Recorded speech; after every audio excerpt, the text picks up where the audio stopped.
වෙලාව හරියටම රාත්‍රී 10යි. ඉතින් ඔන්න අදත් අපි ආවා ඉදිකඩ මා ඇසූ රස අරගෙන ඒ වගේමයි අතිශයින්ම විශේෂ වූ ආරාධිත අමුත්තෙකුත් අරගෙන.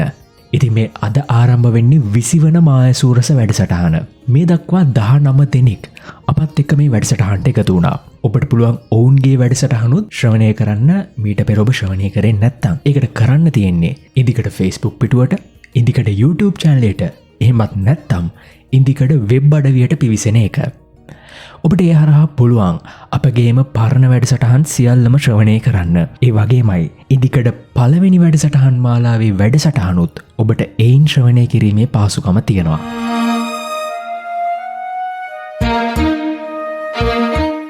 ඉතින් අපි ඔබට පසුගිය සිකුරාදා කිව්වා ඉදිකඩ මා ඇසූ රස අපේ වැඩසටහනෙන් ඔක්තෝබර් 1 වෙනිදාට ඉදිලා තියෙන ලෝක ළමා දිනයේ නිමිත්තෙන් ඉතා විශේෂ වූ වැඩසටහනක් සංවිධානය කරමින් පවතිනවා. ඉතින් ඒ වැඩසටහනට ඔබට පුළුවන් ඔබේ පොඩිත්තන්ගේ ගීත, කවි හෝ කතාන්දර වගේ දේවල් ඕඩියෝ මගින් පටිගත කරලා අපිට එවන්න. ඔබට කරන්න තියෙන්නේ පටිගත කරපු හැකියාවන් අපේ WhatsApp දුරකථන අංකයට එවන එක. මම ඔබට මතක් කරන්නම් අපේ WhatsApp දුරකථන අංකය 0711 44 75 91. මෙන්න මේ දුරකථන අංකයට ඔබේ පොඩිත්තන්ගේ ඒ හැකියාවන් අපිට WhatsApp කරන්න. හොඳයි.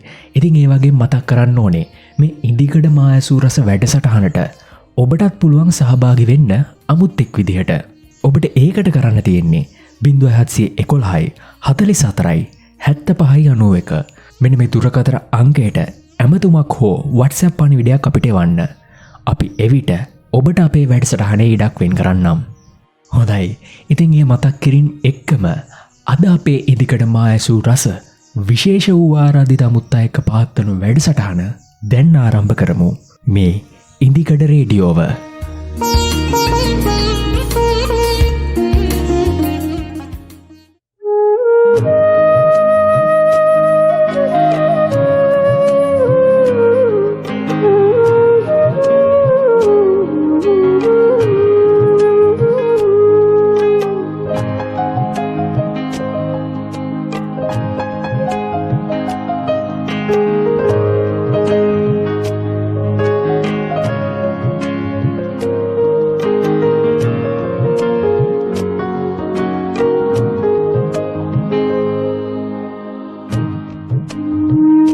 ඉතින් අද වැඩසටහන ආරම්භ කරන්න කලින් මම පොඩ්ඩක් කතා කරන්නම් අද අපේ විශේෂ වූ ආරාධිත අමුත්තා ගැන. ඔහු ගැන කියනවා නම් ලෝකෙ නන් දෙස විසිරී ඉන්න ලාංකිකයන්ගේ හදවත් තදින් ස්පර්ශ කරපු සංවේදීව පද ගලපන විශිෂ්ට කවියෙක්. ඒ වගේමයි ගීපද රචකයෙක්. ඔව්, ඔබ දන්නවා මම මෙහෙම කියද්දි මේ කවුද කියලා. ඒ අපේ තාරුණ්‍යයේ හදවතේ රචකයා. ඒ වෙන කාරුත් නෙමෙයි. ශශික සදීප් හීනවිත් ශශීහි අපේ ආදරණීය රචකයා. ඉතින් ශශිකායේ ආයිබෝවන් කියලා ඉතාමත් ගෞරවෙන් හා ආදරයෙන් පිළිගන්නවා ඔබව අපේ වැඩසටහනට. ආයිබෝවන් මල්ලි. සුබ දවසක් වෙන්න කියලා ප්‍රාර්ථනා කරනවා ඔයාලා හැම දිනාටම සහ ප්‍රෝග්‍රෑම් එකට සම්බන්ධ වෙලා ඉන්න හැම දිනාටම. මදුරංග, ඔබත් කවියට ගොඩක් ආදරය කරන කෙනෙක්. ඉතින් මම දන්නවා අද ශශිකායත් එක්ක ඔබට ගොඩක් දේවල් කතා කරන්න ඇති. එහෙම නේද? ඔව් සහන්, ඔබ කිව්ව හරියටම හරි. මේක පෞද්ගලිකවත් මට ඉතාමත්ම වටින අවස්ථාවක්. ඉතින් මේ ශශිකයියේ ලංකාවේ ස්වභාවිත ගීතයට නැවුම් පරිච්ඡේදයක් එකතු කරපු කෙනෙක් විදිහට තමයි මං ඔබව දකින්නේ. දැන් අපි ඒ ගැන හිමීට කතා කරමු ඉස්සරහදී. තමන්ගේ ජීවිතයේ යම් කිසි තැනකදී කිසියම් උත්තේජනයක් හින්දා තමයි ගොඩක් කවියන්, ගීපද රචකයන් තමන්ගේ නිර්මාණකරණය ආරම්භ කරලා තියෙන්නේ. ඉතින් මට ඒ හින්දාම මේ වගේ ප්‍රශ්න ඔබෙන් අහන්න හිතුණා. මේ ඔබ කවි ලියන්න පෙළඹුණේ කොහොමද? ඒ කියන්නේ අර නිර්මාණකරුවන් වගේ ඔබටත් ඒ වගේ යම් කිසි විදිහක ප්‍රධාන හේතුවක් තියෙනවද කවියට ආදරය කරන්න යොමු වෙන්න? මුලින්ම අපිට ඒ ගැන ටිකක් කියන්නකෝ. ඔව්, මුලින්ම මල්ලි මම ඔයාලා හැම දිනකටම ස්තුතිවන්ත වෙනවා මාව මේ ප්‍රෝග්‍රෑම් එකට සම්බන්ධ කර ගැනීම සම්බන්ධයෙන් සහ මේ ප්‍රෝග්‍රෑම් එක අපි සින්දු නිකුත් කරන්න ගත්තු, අපි සින්දු රිලීස් කරන්න ගත්තු මුල් කාලේ ඉඳලා මේ ප්‍රෝග්‍රෑම් එක හරහා අපි සින්දු කතා බහ වුණා. ඉතින් ඒකත් එක්කම අපි සින්දු ගොඩක් දෙනා අතරට යන්න මේ වැඩසටහනත් ඉස්සර ගොඩක් බලපෑවා. ඒ නිසා මේ ප්‍රෝග්‍රෑම් එකක් සුභාවිත ගීතය වෙනුවෙන් මේ වගේ ප්‍රෝග්‍රෑම් එකක් නිර්මාණය කරපු ඔයාලා හැමෝටම මුලින්ම ස්තුතිවන්ත වෙනවා. මම ලියන්න පටන් ගත්තේ කියලා කිව්වොත් එහෙම මම ලියන්න පටන් ගත්තේ මල්ලි පොඩිම කාලේ ඉඳලා. මට මතක විදිහට 5 වසරේදී 6 වසරේදී වගේ ඉඳලා තමයි මම ලියන්න ගත්තේ. ඒක කවිම නෙමෙයි. මොකද ගොඩක් ලාවට මම ඉස්සෙල්ලම කරේ ඒ කියන්නේ මගේ හිතට සතුටක් ආවත් දුකක් ආවත් පාළුවක් ආවත් ඒ වගේ හැම දෙයකදීම මුලින්ම මගේ අතට අහුනේ ඉස්සරින්ම පෑන. ඉතින් පොඩි කාලේ ලියපු ඒවා කවි නෙමෙයි. මගේ හිතට මොකක් හරි දුකක් නැත්නම් සතුටක් කොහොම පාළුවක් ආපිලාවට මම හැමතිස්සෙම කරේ ඒක ගැන ඔහි රචනාවක් වගේ හිතට ආපු හැමදේම ලියපු එක. ඉතින් ඒක මම පුරුද්දක් විදියට මගේ අතින් දිගටම වුණා. වෙලා මං හිතන්නේ මං උසස් පෙළ කරන්න පටන් ගන්නකොට වගේ තමයි මේවා කවි බවට පත් වෙන්නේ. ඊට පස්සේ මං එහෙම ලියලිය ඉඳලා මේ මම දැනට ඉන්නේ දකුණු කොරියාවේ.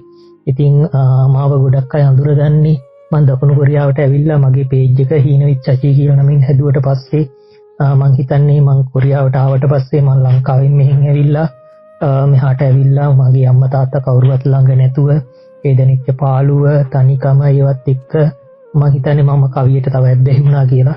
ඉතින් එදා එහෙම 5 වසරේදී 6 වසරේදී වගේ ඉඳන් ලියන්න පටන් ගත්ත එක අදටත් මම ලියනවා. සහ මගේ හැඟීම් පිට කරගන්න මම දකින සමාජය තුලේ දකින එක එක දේවල් මට කියා ගන්න ඕන දේවල් කියා ගන්න මම භාවිතා කරන්නේ කවිය කියන මාධ්‍යය.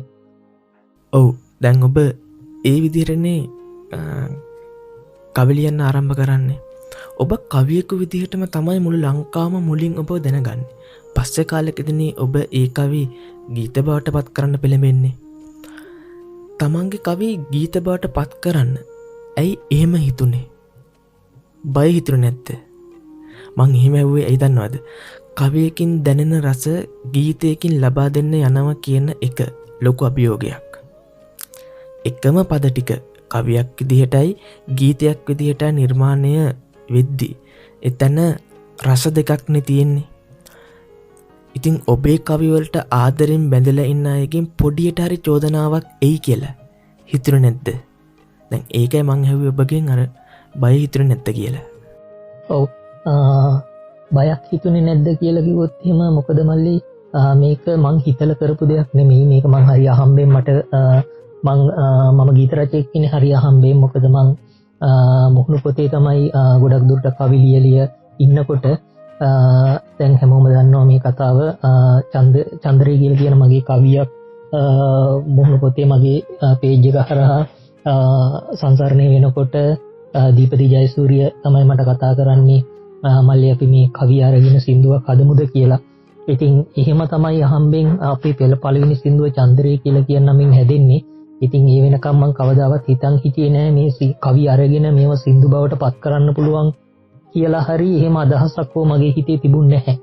ඉතින් ඒකත් එක්ක සහ අපි පළවෙනි ගීතය නිකුත් කරාට පස්සේ අපි මල්ලි ගොඩක් දුරට කල්පනා කරා මොකද කවියක් සාමාන්‍ය සින්දුවක් කරනවට වඩා මේ කවියක් සින්දුවක් කරන එක ගොඩක් අමාරුයි. මොකද මේක ඇතුලේ අපිට කතා කරන්න ඕන දේවල් ටිකක් තියෙනවා සහ මේකේ වෙලාව ගත්තත් සාමාන්‍ය සින්දුවකට වඩා විනාඩි 3-4ක් වැඩි. ඒ කියන්නේ අපි කරපු හැම සින්දුවක්ම විනාඩි 6කට එහා තියෙන්නේ. විනාඩි 7-7මාර තියෙන සින්දුත් තියෙනවා. ඉතින් එහෙම කාලයක් ඇතුලේ කොහොමද මේ ප්‍රේක්ෂකයා මේ සින්දුව ඇතුලේ රඳවගන්නේ සහ අපිට කවියට බලපෑමක් වෙන්නේ නැතුව කොහොමද මේකට මියුසික් එකතු කරන්නේ?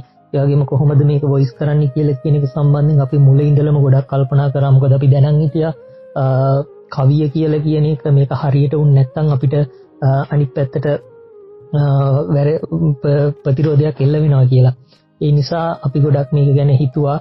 එහෙම හිතලා තමයි අපි පළවෙනි සින්දුව කළා. ලොකු කාලයක් අරගෙන තමයි අපි දෙවෙනි සින්දුව කරන්නේ.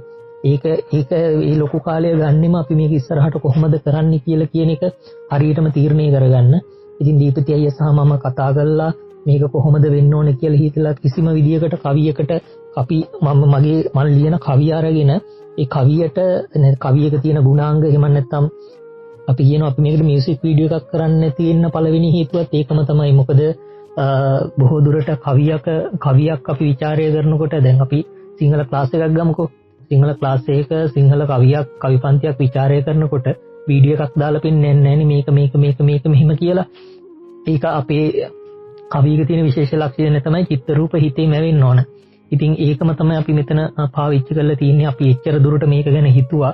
ඉතින් එහෙම කළා තමයි අපි දෙවෙනි සින්දුව කරන්න කලින් එහෙම ගොඩාක් කල්පනා කරලා තමයි අපි මෙන්න මේ විදියට මෙන්න මේ ෂෙඩියුල් එකේ සින්දු ටික ඉස්සරහට කරගෙන යමු කියලා කරන්න පටන් ගන්නෙ.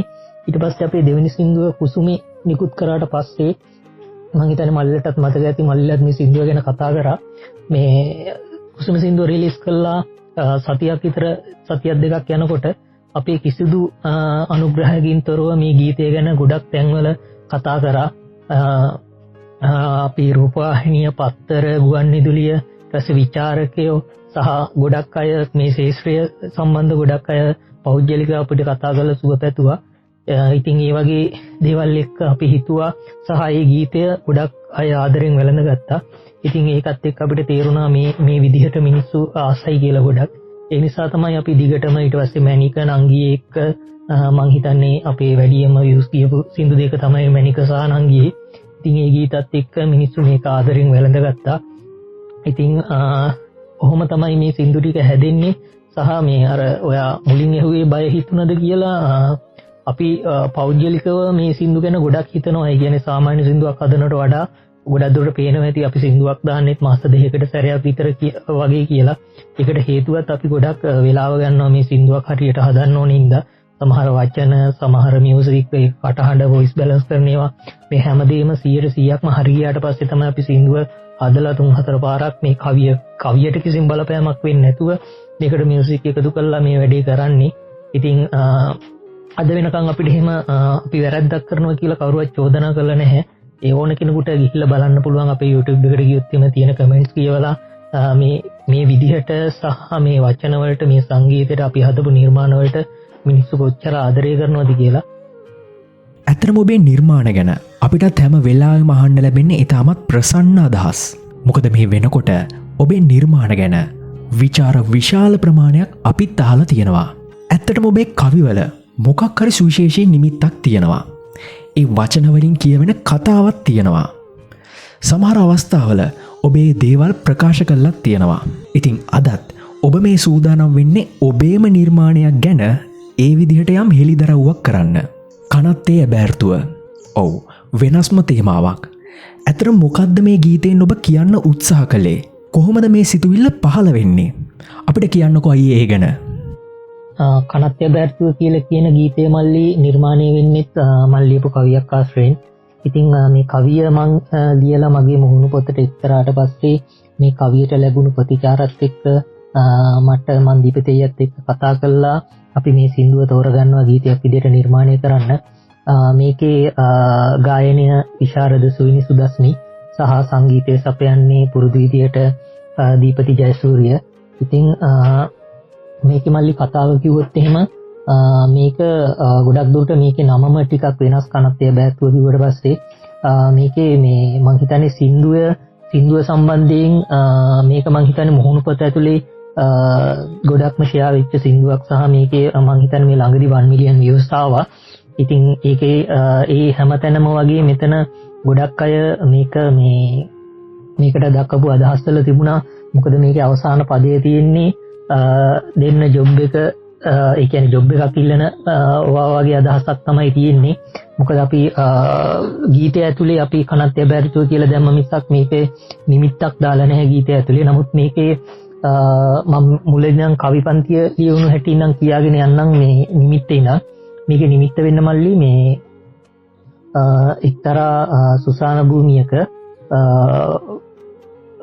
රෑ මුරකරුවෙක් බඳවා ගැනීම සඳහා සම්මුඛ පරීක්ෂණයක් තියෙනවා. මේ සම්මුඛ පරීක්ෂණයට සහභාගී වෙනවා තරුණ ගැහැණු ළමයි සහ සුරියුපි තරුණ ගැහැණු ළමයි.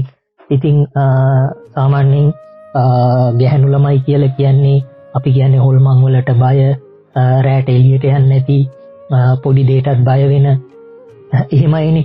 ඉතින් එහෙම කෙනෙක් මේ වගේ ඉන්ටර්විව් එකකට ඇවිල්ලා ඉන්නකොට ඉන්ටර්විව් බෝඩ් එකේ අය අහනවා යාගෙන් ඔයාට මේ වගේ ජොබ් එකක් කරන්න පුළුවන්ද? මොකද්ද ඔයාට මේ ජොබ් එකට තියෙන සුදුසුකම් කියලා. ඊට පස්සේ එයාගේ සුදුසුකම් ගැන කියන කතාව තමයි මේ සම්පූර්ණ සිද්ධිය ඇතුළතම තියෙන්නේ.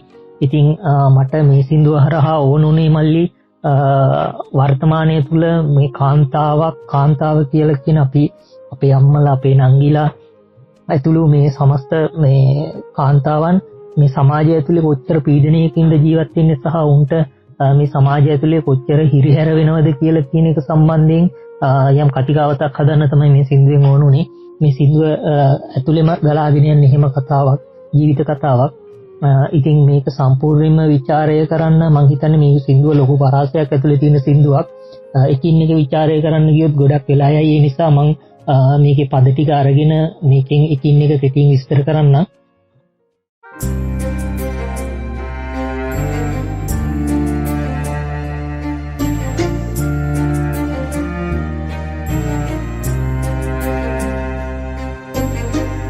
වයස 27 පහුණා මට පර්චසේවට කරන් හදපෝ ලෑලි ගෙදරක ඉපදුනේ මං වත්තේ සොපියා මගේ මවලු වැඩක් නැතිදා හොරෙන් පෙරලා සුදු වෙයින් එක මේකේ මල්ලි පළවෙනි පද 4 තියෙන්නේ වයස 27 පහුණා මට පර්චසේ වට කරන් හදපු ලෑලි ගෙදරක ඉපදුනේ මං වත්තේ සොපියා මගේ මවලු වැඩක් නැත්තා හොරෙන් පෙරලා සුදු වෙයින් එක දෙකක් විකුණු අප්පගේ නම සෝම සුන්දර මෝචරී යමුමිනී කපපු. ඒ කියන්නේ දැන් මෙයා ඉන්ටර්විව් බෝඩ් එකට ඇවිල්ලා මෙයාගේ සුදුසුකම් කියනකොට මුලින්ම පටන් ගන්නේ මෙයාගේ පෞල් පසුබිම සහ මෙයා ජීවත් වෙන පරිසරය සම්බන්ධයෙන්. ඉතින් මෙයාගේ වයස 27ක් වෙනවා සහ මෙයා කියනවා මෙයා ඉපදිලා තියෙන්නේ මෙන්න මේ වගේ තැනක කියලා. සහ මෙතන විශේෂ දෙයක් තියෙනවා මල්ලි මෙන්න මේ වත්තේ සොපිය කියලා කියන එක. මොකද මේ සින්දුව අහපු ගොඩක් අය මෙයාගේ තාත්තා ගැන තාත්තා මෙන්න මේ වගේ ජොබ් එකක් කරන්නේ මේ වගේ කෙනෙක් කියලා මේ සින්දුව ඇතුලේ අදහසක් ගන්න පුළුවන්. නමුත් මේ අම්මා ගැන අම්මා කරන ජොබ් එක හරි නැත්නම් අම්මගේ වෘත්තිය හරි අම්මා මොනවද කරන්නේ කියලා කියන එක සම්බන්ධයෙන් හරි තේරුමක් මේකේ ගැඹුරට හිතුවේ නැත්නම් හොයාගන්න බැහැ. ඒ නිසා මේ දැන් සොපියා වත්තේ සොපියා වෙන්නේ ඇයි කියලා කියන එක තේරුම් ගන්න පුළුවන් නම් මෙතන යම්කිසි ඉඟියක් දෙනවා තව. ඒ කියන්නේ මේ අම්මා මොන වගේ කෙනෙක්ද කියලා එක සම්බන්ධයෙන් මොකද සොපියට වත්තේ සොපියා කියලා ඉස්සරහට විශේෂණ පදයක් යෙදෙන්නේ මොකක් හරි හේතුවක් හින්දා ඒක ඉස්සරහට හම්බෙනවා. මේ ඒ නිසා ඒක දැන්ට එහෙම තියලා අපි ඊටු ටික කතා කරගෙන යන් සහ මෙතන ඊළඟට කියන්නේ තාත්තගේ නම සෝමසුන්දර. එයා මෝචරිය තමයි වැඩ කරන්නේ. සහ සුදු වෙයින් එක දෙකක් විකුණු කියලා කියන්නේ වැඩක් නැතිදා. ඒ කියන්නේ මෝචරිය වැඩ නැති දවසට කසිප්පු පෙරණ එක තමයි මෙයාගේ රැකියාව. ඊළඟ පද 4 තියෙන්නේ මල් වඩම් සුදු ඇඳුම් මැතිරිලි ඇස් දෙකට මගේ හොඳට පුරුදුයි වැනි වැනි එන අප්පගේ ළඟ හැමුවේම පොමලින් ගඳපුයි පෙලක් දාකට උන්දගේ පුළු පාරවල් නම් ගොඩක් දරුණුයි යක්කු තුරුලේ එහිවරයකට බුදි එව්වේ අපි සොහොන් පිටියේ. ඒ කියන්නේ මල් වඩම් සුදු ඇඳුම් මැතිරිලි ඇස් දෙකට මගේ හොඳට පුරුදුයි.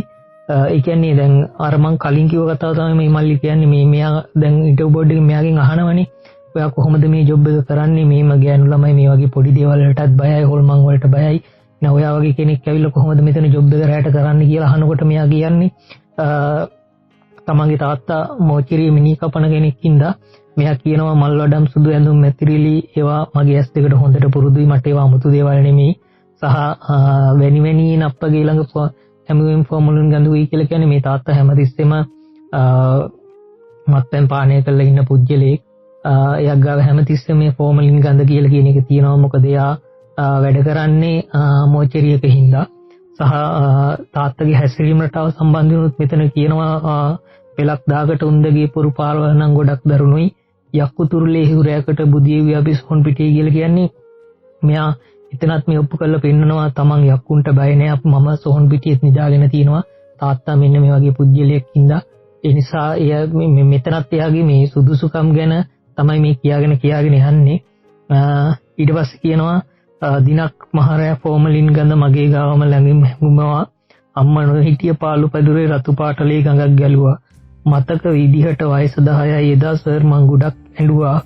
ගිනි ගහපු ඇස් දෙකින් මං එදා රෑ මහ සෝන දැක්කා.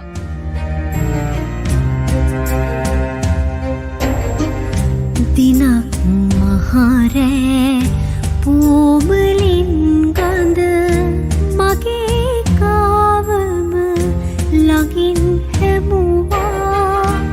අම්මා නොහිටිය පාළු පැදුරේ රතු පාටලේ ගඟක් ගැලුවා.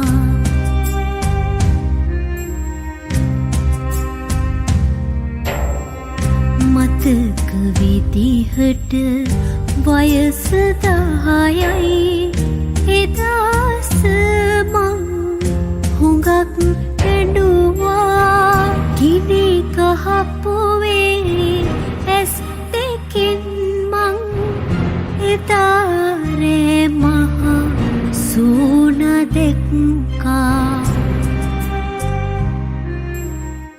දිනක් මහරෑ ෆෝමලින් ගඳ මගේ ගාවම ළඟින් හැමුවා. අම්මා නොහිටිය පාළු පැදුරේ රතු පාටලේ ගඟක් ගැලුවා. මෙන්න මෙතන මේ දෙවනි පදයේ මල්ලි මං අර කලින් කිව්වේ වත්තේ සුපිය කියලා කෙනෙක් තැනින් නවත්තලා ඉස්සරහට ඒක හම්බෙනවා කියලා. මෙන්න මේ අම්මා නොහිටිය පාළු පැදුරේ රතු පාටලේ ගඟක් ගැලුවා කියලා කියන පේලිය ගොඩක් විශේෂයි. මොකද මේක ඇතුලේ මට කියන්න ඕනු දේවල් ගොඩක් තියෙනවා. දින ඒ කියන්නේ ෆෝමලින් ගඳ මෙතන ළඟින් හැමුවා කියලා කියන්නේ අම්මා අතන කලින් කිව්වනේ මුලින් තාත්තික් ගාව හැමතිස්සම ෆෝමලින් ගඳ කියලා. එතකොට තාත්තා ළඟට ආව කියලා කියන එක තමයි මේ කියන්නේ. ඊට පස්සේ අම්මා නොහිටිය පාළු පැදුරේ රතු පාටලේ ගඟක් ගැලුවා. ඒ කියන්නේ මේක අහපු සින්දුව රස විඳපු අයට ගොඩක් මෙතන තේරෙනවා ඇති. මෙතන මේ කෙලින්ම කියන්නේ තමන්ගේ තාත්තගේ අතින් තමයි යාව දූෂණය වෙන්නේ කියලා. සහ ඒක ගොඩක් අයට තේරෙන කතාව. සහ මේක ඇතුලෙන් මට කියන්න ඕන කතාව තමයි මේ අම්මගේ ගැන කතාවක් මේක ඇතුලේ තියෙනවා. මොකද මේක දැන් වෙන්නේ මහරෑ වෙලාවකනේ. දිනක් මහරෑ ෆෝමලින් ගඳ කියලානේ තියෙන්නේ. ඊට පස්සේ එහෙනම් රෑ දවසක ඇයි අම්මා ගෙදර නැත්තේ? අම්මා නොහිටිය පාළු පැදුරේ කියලානේ කියන්නේ. එහෙනම් රෑ වෙලාවක අම්මා ගෙදර නැති වෙන්න හේතුව සහ උඩ සොපියා වත්තේ සොපියා වෙන්නේ කොහොමද කියලා මේ දෙක එකතු කරාට පස්සේ අදහසක් ගන්න පුළුවන් මේ අම්මා ගැන. ඒ කියන්නේ මේ අම්මා ගණිකාවක්.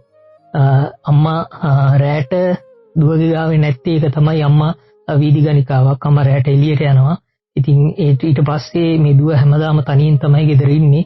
ඒ වගේ වෙලාවක තමයි තාත්තගේ අතින් මේ දුව දූෂණය වෙන්නේ. අම්මා නොහිටිය පාළු පැදුරේ කියලා කියන්නේ මේ තාත්තා හැමදාම ගෙදරට එනකොට අම්මා ගෙදර නැහැ. ඒ කියන්නේ අම්මා එළියට යනවනේ. අම්මා ගණිකාවක් හින්දා රෑ වෙනකොට අම්මා එළියට යනවා. තාත්තත් ගෙදරට එන්නේ රෑ වෙලා. එතකොට මේ අම්මගෙන් පරිමහ ගන්න ඕන අවශ්‍යතාවයක් තමයි අන්තිමට දුවගේ පිටින් යන්නේ. ඉතින් මේ තාත්තා බීලා ඉන්න වෙලාවක තමයි තාත්තගේ අතින් මේ වැරද්ද වෙන්නේ. ඉතින් මේක අපි පිළිගුල් සහගත කාර්යයක් කටයුත්තක් විදිහට අපි දැක්කට මෙතන මේ තාත්තා ඇයි ඒ තත්ත්වයට පෙළඹුණේ කියලා කියන එක හෝ ඒකට හේතුවක් මේක ඇතුලේ මට දෙන්න ඕන. මෙන්න මේ නිසා තමයි මෙන්න මේක වුනේ කියලා. ඊට පස්සේ කියන්නේ ගිනි ගහනේ ඇස් දෙකෙන් මං එදා රෑ මහ සෝන දැක්කා. ඒ කියන්නේ මේ තාත්තා බීලා ඇවිල්ලා මේ ගෑනු ළමයාත් දූෂණය කරන අවස්ථාවේ මේ තාත්තගේ ඇස්වල තිබුණු කාමයේ ඇවිලෙන සිතුවිලි ඒවත් එක්ක තමයි කියන්නේ මගේ තාත්තව මං මහ සෝන විදිහට දැක්ක කියලා.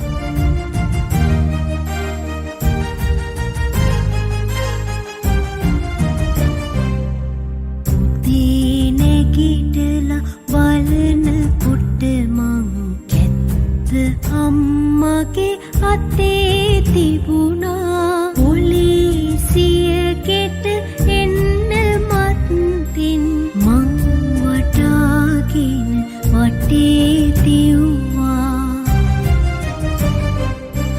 පාර කන්නට කියා අඬ අඬ හැම එකාටම මාව දුන්නා. මෝහිනිත් අපේ අම්මා වගේමයි සත්‍යමයි මට එදා හිතුවා.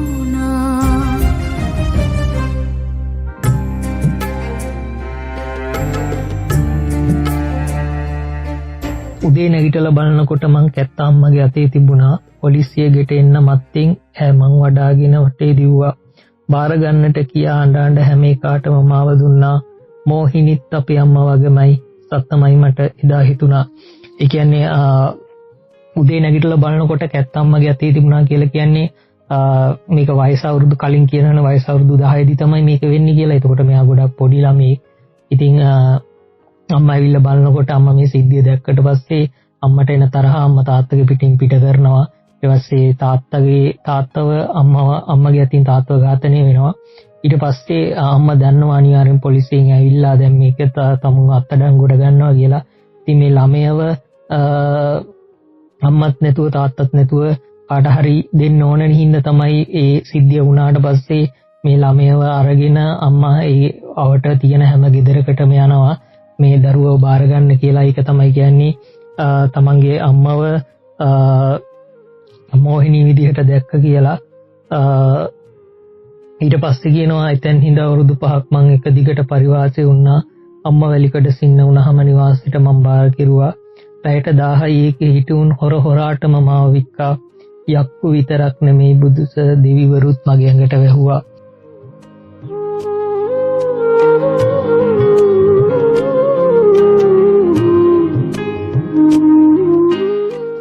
මේකේ මල්ලි මේකේ මේ අවසාන පදේ ගොඩක් විශේෂ පදයක්. යක්කු විතරක් නෙමේ දෙවිවරුත් මගේ ඇඟට වැහුවා කියලා කියන එක මේක ඇතුලෙන් මට ගොඩක් දේවල් කියන්න ඕන. මේක වර්තමානයේට ගත්තොත් එහෙම මීට ටික දවසකට මල්ලි කලින් මතක ඇති අර ලංකාවේ අවුරුදු 15ක විතර පොඩි ගෑනු ළමයෙක් දූෂණය කිරීමක් සම්බන්ධයෙන් ප්‍රවෘත්ති ගොඩක් පළ වුණා. මේකෙදී මේ ගෑනු ළමයව සල්ලි වලට මිලදී ගන්න අයගේ ලිස්ට් එක ඉදිරිපත් කරනකොට ඔයාලා හැමෝම දකින්න ඇති ඒක ඇතුලේ හිටියා වෛද්‍යවරු ඒ වගේම දේශපාලඥයෝ. කියන්නේ අපි අර ප්‍රභූන් කියලා හිතන මිනිස්සු ගණනාවක් මේ ලිස්ට් එක ඇතුලේ හිටියා. ඒකම තමයි මේ කතාව ඇතුලෙන් කියලා තියෙන්නේ. ඒ කියන්නේ අපි හැමතිස්සෙම හිතන් ඉන්නවා සමාජය ඇතුලේ වැරදි කරන්නේ එක්තරා පිරිසක් විතරයි කියලා. නමුත් මේ ඉහළි පැලැන්ති වල අයත් ඒ වගේම අපි ප්‍රභූන් කියලා ගරු කරන පුජ්‍යලුනුත් මේ වැරදි වලට සම්බන්ධයි වක්‍රවාකාරව හෝ ඍජුව. ඉතින් ඒ කතාව මේ තමයි කියන්නේ යක්කු විතරක් නෙමෙයි දෙවිවරුත් මගේ ඇඟට වැහුවා කියලා කියන එක. මේක මම හිතන්නේ මේ මට මේකෙන් ඕනේ මේ කාන්තාවන් සම්බන්ධව මේ කාන්තාවන්ට සමාජය ඇතුලේ වෙන හිරිහැර අපි හැමතිස්සෙම හිතන් ඉන්නවා එක්තරා කොට්ටාසයකින් අතින් විතරයි මේක මෙහෙම වෙන්නේ කියලා. නමුත් එහෙම නෑ කියලා කියන එක තමයි කියන්නේ. මේක අපි ගරු කරන සහ අපි වැදගත් කියලා හිතන මිනිස්සු අතිනුත් මේ වගේ වැරදි සිද්ධ වෙනවා කියලා කියන එක තමයි මේක හරහා කියන්න ඕනේ. තිත්තම කරවිලේකත් මොකක් හරි පොඩි රහක් තිබුණා. කරෙච්චෙන් හින්දලා අරගෙන ලුණු නොත් හොද්දකට දැම්මා. ඊට පස්සේ තියෙන්නේ මල්ලි තිත්තම කරවිලේටත් මොකක් හරි පොඩි රහක් තිබුණා. කරිජ්ජෙන් හින්දලා අරගෙන ලුණු උනත් හොද්දකට දැම්මා. කොහේ හරි සැනසීම ඇති මට 17 ආදරේ හෙව්වා. ඔළුව අත ගායුන් ඔක්කොම ටිකෙන් ටික මගේ පපුව කෑවා. මොකද මල්ලි අපි හැමෝටම අපේ ජීවිත මොන වගේ වුණත් අපි අවසානයේදී බලාපොරොත්තු වෙනවා අපිට මොකක්ම හරි තැනකින් හිතට සහනයක් හම්බෙයි. අපේ ජීවිතයට ගැලපෙන කෙනා හම්බෙයි. අපිට අඩුම තරමේ මොන දුක් විඳත් මේ අන්තිම කාලේ හරි සතුටින් ඉන්න පුළුවන් වෙයි කියලා. ඉතින් මේ ළමයාගේ ජීවිතෙත් මේ ළමයා අවුරුදු 10 දී තාත්තගේ අතින් දූෂණය වෙලා අම්මා හිරේ ඉන්නේ. ඊට පස්සේ මෙයා පරිවාසෙදී විකිනෙනවා සල්ලි වලට. එහෙම වෙලා එළියට එන කෙනෙක්. ඉතින් මෙයා අන්තිමට හැමතැනම Tamanට නොලුබිච්ච ආදරය හොයනවා. මං හිතන්නේ මේක ගෑනු ළමයිට විශේෂයි. මොකද ගොඩක් ගෑනු ළමයි සහ තරුණයන් කාන්තාවන් මේ ආදරය කියලා කියන කාරණාව ඇතුලේදී තමයි ආදරය හොයාගෙන ගිහිල්ලා තමයි ගොඩක් සමාජය ඇතුලේ තැලීම් පිළීම් වලට ලක් වෙන්නේ. ඉතින් මෙයත් එහෙමයි මෙයත් කියන්නේ තිත්තම කරවිලයටත් මොකක් හරි පොඩි රහක් තිබුණා. කරිජ්ජෙන් හින්දලා අරගෙන ලුණු උනත් හොද්දකට දැම්මා කියන්නේ ඒකයි. ඒ කියන්නේ කරවිල තිත්තයි. නමුත් මේක හොද්දකට දාලා ගත්තම කන්න පුළුවන්. නිකන් කන්න බැරුණාට හොද්දකට දාලා හදලා ගත්තම ඒක අපිට ආහාරයට ගන්න පුළුවන්. ලුණුත් එහෙමයි. ලුණු මුහුදේ තිබුට කරිජ්ජ මුහුදේ තියෙනකොට අපිට මුහුදු වතුර බොන්න බැරුණාට මේක අපි ලුණු කැට කරලා ගත්තට පස්සේ ලුණු වලින් දිය මේ අයින් කරලා ගත්තට පස්සේ අපිට මේක කෑමකට දාලා රස කරගන්න පුළුවන්. ඒ වගේ තමයි කියන්නේ තමන්ගේ ජීවිතේ මොනතරම් තිත්ත වුණත් මොනතරම් නීරස වුණත් එයා බලාපොරොත්තු වෙනවා කොතන හැරි තැනකින් එයාගේ ජීවිතේට සැනසීමක් ලැබෙයි කියලා. ඉතින් ඒකින් තමයි එයා හැමතැනම ආදරය හොය යන්නේ. නමුත් එයාට අන්තිමේදී වෙන්නේ අර මුලින් වෙච්ච දේම තමයි එයාව හැමෝම එයාව පාවිච්චි කරලා අතාරිනවා. ඒක තමයි කියලා කියන්නේ. ඒක තමයි මේ අන්තිම පදේ කියන්නේ ඔළුව අත ගායුන් ඔක්කොම ටිකෙන් ටික මගේ පපුව කෑවා කියලා කියන්නේ. පපුව කෑවා කියලා කියන්නේ එයාගේ හැඟීම් එක්ක සෙල්ලම් කරා හැමෝම. ඒ වගේම අර මුලින් එයාට වෙච්ච දේමත් අහපහු වුණා කියලා තමන් ආදරය හොයපු හැමතැනින්ම. ඉතින් මේක තමයි වර්තමානයේ බොහෝ දුරට මේ කාන්තාවන්ට මේ සමාජයක් ඇතුලේ වෙන දේවල්. ඉතින් මේක මේ හින්දම තමයි ඊට පස්සේ පෙළියේ තියෙන්නේ මෙයා කියන්නේ මහසෝන් කළු කුමාරයෝ නෑ සෝහන් ඇතුලේ සපට නිදලා එවුන් ඔක්කොම මෙහින් පැනගොස් මිනිස් වෙස් කියන බිමට වැහැලා කියලා. එයා කියනවා මේ මහසෝන් කළු කුමාරයෝ කියලා කියන අය ඉන්නේ සෝහන් පිටිවල නෙමෙයි. ඒ ඔක්කොම ඉන්නේ මොකද මෙයා ජීවිතේ විඳපු අත්දැකීම් එක්ක එයාට මිනිස්සුන්ව පේන්නේ යක්කු විදිහට. ඉතින් ඒකින්ද තමයි මෙයා කනත්තට එන්නේ. ඇයි මෙහි කනත් ඉන්න යක්කු ටික ඔක්කොම මිනිස් වෙස් කියන බිමට බැහැලා කියලා මෙයා කියන්නේ. නිසා මෙයා කියනවා අන්තිම කාලේ මේ කනත්තට වෙලා ඉන්නම් මට ජොබ් එකක් දෙන්න කියලා තමයි අවසාන ඉල්ලීම තියෙන අවසාන පද දෙකේ. බයයි මට දැන් දැකිද්දුත් හැකිනම් තව වරක් හිතලා දෙන්න ජොබ් එක මැරෙන්න ඕනේ නෑ සර් මට නම් වැරදි කළා කියලා කියන්නේ ඒකයි. ඒ කියන්නේ මැරිච්ච මිනිස්සුන්ගේ අතින් මෙයාට කවදාවත් වරද්දක් වුණ නැතුණාට මෙයාට උන්තරමක් වැරදුනේ තමන්ගේ අම්මගේ අතින් තාත්තගේ අතින් තමන් ආදරය කරපු අයගේ අතින් සහ අපි කියන්නේ සමාජීය ප්‍රභූන්ගේ අතින්. ඒ කියන්නේ හැම තැනින්ම තැල්ල පොඩි වෙලා මුළු සමාජයටම මෙයා වෛර කරන්න පටන් ගන්නවා. ඉතින් ඊට පස්සේ තමයි මේ මෙහිම කනත්තට එන්නේ ජොබ් එකක් ඉල්ලගෙන අවසාන ටිකේ හරි මෙහෙම ඉන්නම් කියලා හිතාගෙන. ඉතින් ඕක තමයි මේ සින්දුව ඇතුලේ තියෙන සම්පූර්ණ ජීවිත කතාව. ඉතින් මුලින් ඉඳලා බැලුවොත් තේරෙනවා ඇති මට මේකෙන් කියා ගන්න ඕනේ නිසා මට කතා කරන්න ඕනේ මේ සමාජය ඇතුලේ කාන්තාවන්ට වෙන හිරිහැර සහ මේ කාන්තාවන් මේ සමාජය ඇතුලේ කොච්චර පීඩනයකින් ජීවත් වෙනවද කියලා කියන එක සම්බන්ධයෙන්.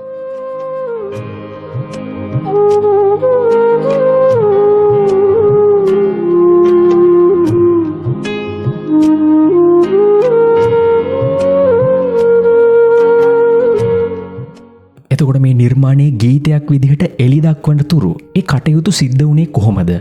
ඒ නිර්මාණකරුවන් ගැනත් ඔබේ කණ්ඩායම ගැනත් අපි පොඩ්ඩක් මතක් කරමු අයියේ. මේ ගීතය මල්ලි අපේ YouTube channel එක හරහා නිකුත් කරලා අපි දැන් මාස 3කට ආසන්න කාලයක් වෙනවා. මේක මුහුණු පොත ඇතුලේ මං හිතන්නේ ලක්ෂ 10කට ආසන්න පිරිසක් දැන් නරඹලා තියෙනවා. අපේ YouTube channel එක හරහා ලක්ෂ 2.5-3කට ආසන්න ප්‍රමාණයක් මේ ගීතය නරඹලා තියෙනවා. සහ මේ ගීතය ගොඩක් දුරට විචාරයට ලක්වුණු ගීතයක් ගොඩක් තැන්වල. ඉතින් සහ මේ වගේ ගීතයකට මේ වගේ ප්‍රතිචාරයක් හම්බෙච්ච එක ගැන ඇත්තටම ගොඩක් සතුටුයි. මොකද අපිට වුණ මෙන්න මේ වගේ ජීවිත කතා සහ මේ සමාජය ඇතුලේ වෙන මෙන්න මේ සම්බන්ධ සිද්ධි සම්බන්ධයෙන් මේ ගීතය හරහා කතිකාවතක් හදන්න. ඉතින් ගීතය සංගීතවත් කරේ දීපති ජයසූරිය. ගීතය ගායනා කරන්නේ විශාරද සොයිනි සුදස්නි. ශාචිකයේ ඔබ කවදාහරි දවසක අපේ මේ ඉදිකඩ වැඩසටහනකට ආවොතින් ඔබෙන් අනිවාර්යෙන්ම අහන්න ඕනි කියලා ඉතුරු කරගත්තු ප්‍රශ්නයක් තියෙනවා මගේ ළඟ. දැන් මං හදන්නේ මේ ප්‍රශ්නේ ඔබෙන් අහන්න. ලංකාවේ ස්වභාවිත ගීතයට අලුත් අර්ථවත් යමක් ඔබ එකතු කරුවා කියලා මම මුලින්ම කිව්වා. දැන් කාලෙකට ඉහතදී මේ නව නිර්මාණකරුවන් ගැන අපේ වර්තමානයේ මේ නැත්තම් ඊට වසර කිහිපයකට කලින් බිහිවුණු නිර්මාණකරුවන් ගැන ලොකු මැසිවිල්ලක් තිබුණ සමාජයේ. හැබැයි දැන් ඉතාමත් විශිෂ්ට වෙනස්ම විදිහේ සංගීත නිර්මාණ බිහි වෙන්න පටන් අරන් තිබෙනවා. එක එක විදිහ එක එක සංගීත ශෛලීන් වල. දැන් ඔබත් ඒ පරපුරේ මේ වත්මන් පරපුරේ නියෝජිතයෙක් විදියට කොහොමද මේ අලුත් නිර්මාණකරුවන් ගැන දකින්නේ? ඔව් ඒක ගැන ඇත්තටම ගොඩක් සතුටුයි මල්ලි. මොකද මේ කාලයක් තිස්සේ ලොකු මැසිවිල්ලක් තිබුණා මේ තරුණ පරම්පරාව අතින් ස්වභාවිත ගීත නිර්මාණය වෙන්නේ නැහැ, රැල්ලට යන ගීත පමණයි නිර්මාණය වෙන්නේ කියලා. නමුත් අපි වගේම සමකාලීන සහ අපින් පසුවත් දැන් ගොඩක් අය මේ වගේ ගීත නිර්මාණය කරනවා. ඉතින් ඒ ගැන ලොකු සතුටක් තියෙනවා හිතේ. මොකද ස්වභාවිත ගීතය ඉස්සරහට ගන්න මේ වගේ ඔයාලා වගේ එක ප්‍රෝග්‍රෑම් කරන අයත් බිහි වෙලා තියෙනවා සහ ගීත නිර්මාණය කරන අයත් එන්න බිහි වෙනවා. ඒක ගැන ඇත්තටම සතුටුයි. ඒ වගේම මල්ලි පෞද්ගලිකව මම විශ්වාස කරන්නේ නැහැ එක වර්ගයක ගීත විතරක් හදන්න ඕන කියලා. ඒ කියන්නේ මම ස්වභාවිත ගීත හදනවා කියලා මේ ලංකාවේ නැ හැම ආටිස්ට් කෙනෙක්ම ස්වභාවිත ගීත හදන්න ඕන කියන මතය සහ එහෙම නැත්නම් මේ ලංකාවේ නැ හැම රසිකයෙක්ම ස්වභාවිත ගීත අහන්න ඕන කියලා කියන මතේ මන් නැහැ. මොකද සංගීතය කියලා කියන්නේ පොළොල් පරාසයක්. ඒකට එක කෙනෙකුට ලඝු කරන්න බෑ මෙන්න මේ ගීත විතරයි තියෙන්න ඕන කියලා. ඉතින් එක එක ආර ගීත නිර්මාණය වෙනවා, එක එක ගීත සම්ප්‍රදායන් තියෙනවා. ඉතින් අපිට අපේ විදිහට අපි මේ ගීත නිර්මාණය කරගෙන යනවා සහ ප්‍රේක්ෂකයෝ තමන්ගේ ප්‍රමාණයට අනුව තමන්ගේ රසවින්දනයේ ප්‍රමාණයට අනුව එක එක ගීත තෝරගෙන අහනවා. ඉතින් ඒ අතුරින් ස්වභාවිත ගීතය තරුණ පරම්පරාව අතරින් ඉස්සරහට යන එක ගැන හිතේ ලොකු සතුටක් තියෙනවා පෞද්ගලිකව මේ ගීතයට ආදරය කරන කෙනෙක් විදියට. ඇත්තට මේ අදහසට අපිත් එකඟයි. මොකද සංගීතය කියන්නේ විශ්ව භාෂාවක්. ඔබ ඔබේ අනන්‍යතාවය මේ විදිහට ඉදිරිපත් කරලා තියෙනවා. ඒ වටා විශාල පිරිසක් එකතු වෙලත් ඉන්නවා. අපිට බොහෝම සතුටුයි ඒ ගැන. ඉතින් ශශිකයියේ ඔබ ජීවත් වෙන්නේ ඊතර රටක. ඔබේ රාජකාරී වැඩ කටයුතුත් එක්ක අපේ මේ ඉදිකඩ වැඩසටහනට සම්බන්ධ වීම ගැන අපි ඔබට බෙහෙවින්ම ස්තුතිවන්ත වෙනවා. ඉතින් ඒ වගේමයි ඔබ හැමදාම ඔබේ ආදරණීය රසිකයන්ට ඔවුන්ගේ හිත් ඇද බැද ගන්න විදිහේ වචන ගලපනවා. ඉතින් ඒ වගේ ලස්සන වචන ගලපන්න ඉදිරියටත් ඔබට ශක්තිය වාසනාව ලැබෙන්න කියලා අපි හදවතින්ම සුබ පතනවා. ඉතින් මේ වසංගත තත්ත්වයක් එක්ක ඔබ ඉන්න රටේ ඔබ ඉතාමත් පරිස්සමෙන් ඉන්න කියලා අපි ඔබට කියනවා.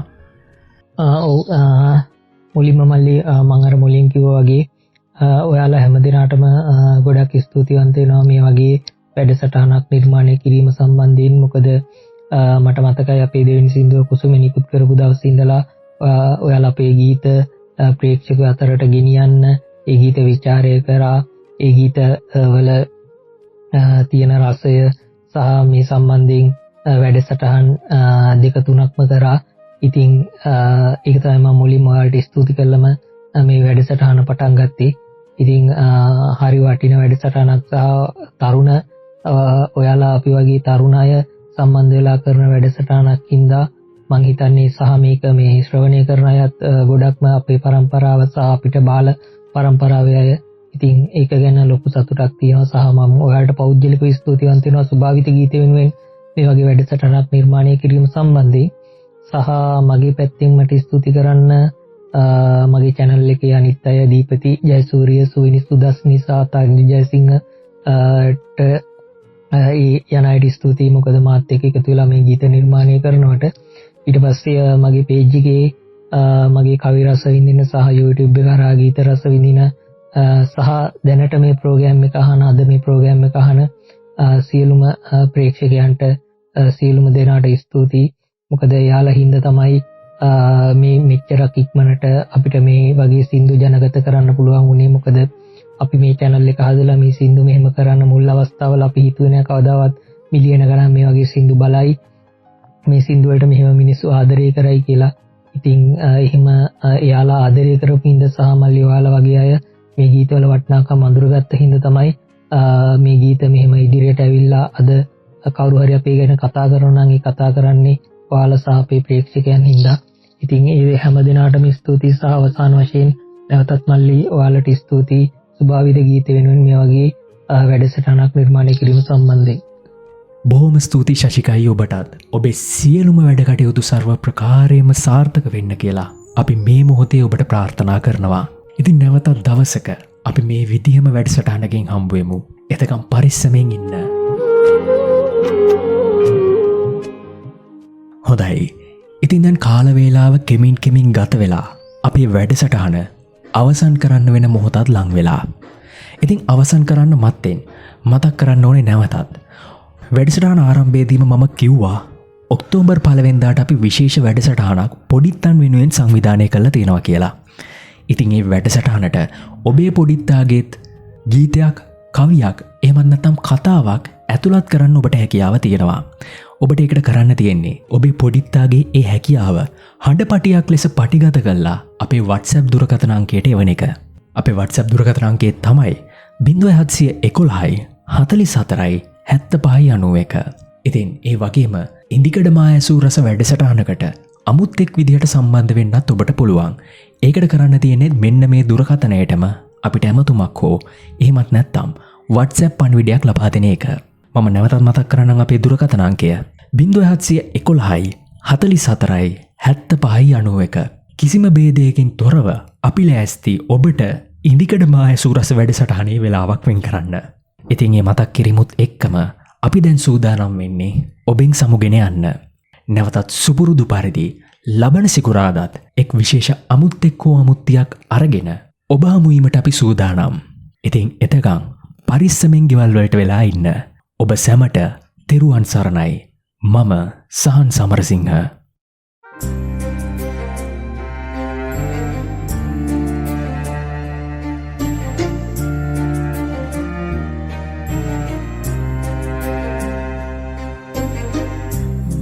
වයස 27 පහුණා මට පර්චසේවට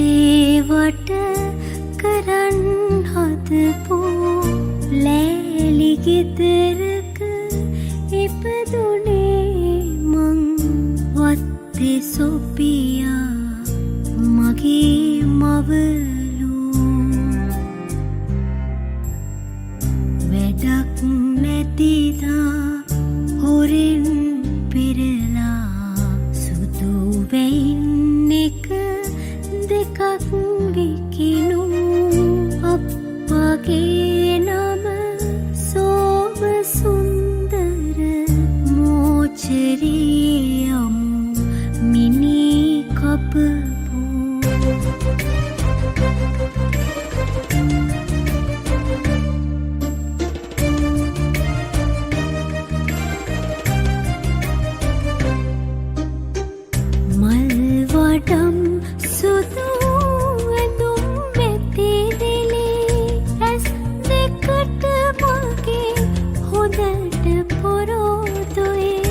Ready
විදිහට වයස 10යි එදාස මං හුඟක් ඇඬුවා ගිනි කහපුවේ ඇස් දෙකින් මං එදාරේ මහා සූන දෙක්කා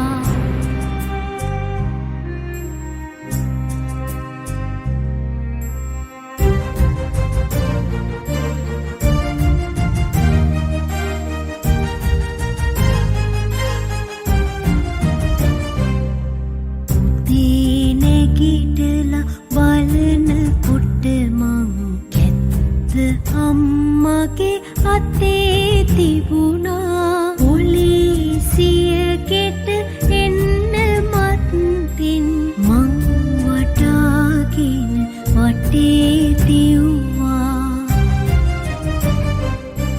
පාර කන්නට කියා අඬ අඬ හැම එකාටම මාව දුන්නා මෝහිනිත් අපේ අම්මා වගේමයි සත්‍යමයි මට එදා හිතුණා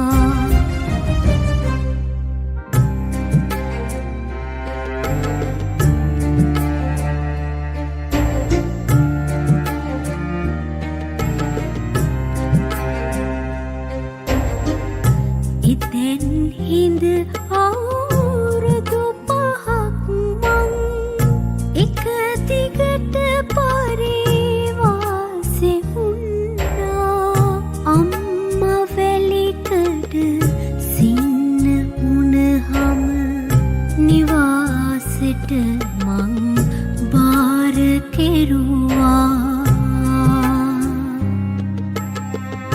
පැයට 10යි ඒකෙ හිටියුන් හොර හොරාටම මාව වික්කා යක්කු විතරක් නෙමේ ලොකු ලොකු දෙවිවරුත් මගේ ඇඟට වැහුවා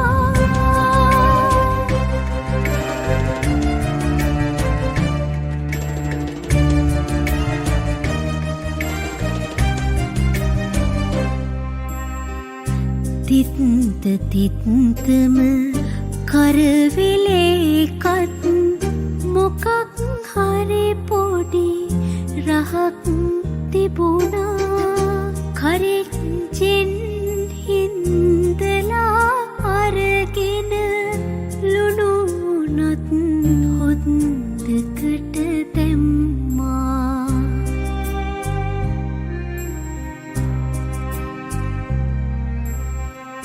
කොහේ හරි සැනසීම ඇති මට 17 ආදරේ හෙව්වා ඔළුව අතකා එවුන් ඔක්කොම ටිකින් ටික මගේ පපුව කෑවා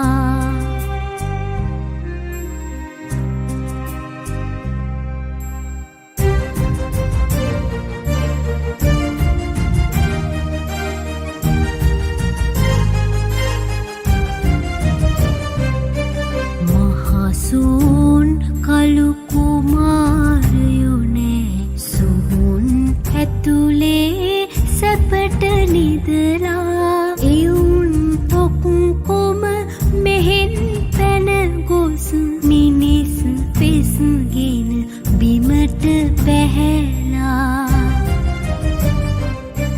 බයයි මට දැන් දකිද්දිත් උන් ඇහැකිනම් තව වරක් හිතලා දෙන්න චුප්පෙක මැරුණුන්නේ මට නම් වැරදි කර